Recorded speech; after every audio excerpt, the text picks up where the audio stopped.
ఎడారిలో సెలయేర్లు ఆగస్ట్ 3వ తేదీ.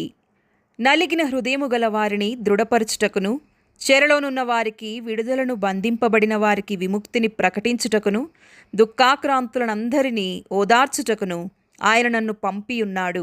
యెషయా గ్రంథము 61వ అధ్యాయము 1-3 వచనాలు. అరణ్యంలో త్రోవ తప్పిపోయిన నా గొర్రెల కొరకు మీరు చూశారా?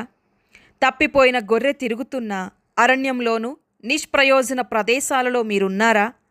ఒంటరిగానున్న రహదారిలో, అపవిత్రమైన అంధకారమైన వీధిలో మీరు నడిచారా?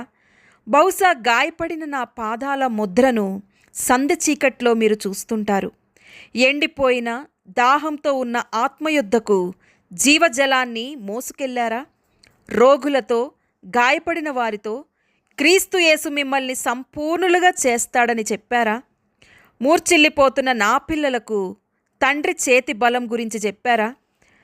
తడబడుతున్న అడుగుజాడలను స్వర్ణదేశపు ఒడ్డుకు నడిపించారా? మరణ తలగడను శాంతింపచేయడానికి, దుఃఖంలో ఉన్న వారిని ఓదార్చడానికి, బలహీనమైన విశ్వాసాన్ని బలోపేతం చేయడానికి మీరు విచారంగాను అలసటతోనున్న వారికి అండగా నిలిచారా?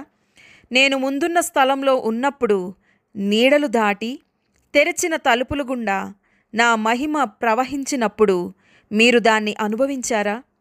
విరిగిన హృదయము గల వారి వేదన బాధలలో వారితో కలిసి మీరు ఏడ్చారా? నేను తరచుగా వెళ్ళే మార్గం ఇదే అని నేను మీ ప్రక్కన గుసగుసలాడడం మీరు వినవచ్చు. మనం సుఖంగా ఉండడానికి దేవుడు మనల్ని ఆదరించడు, కానీ మనల్ని ఆదరించేవారుగా చేయడానికే ఆదరిస్తాడు. దేవుడి మాటలను దీవించునుగాక. ఆమెన్.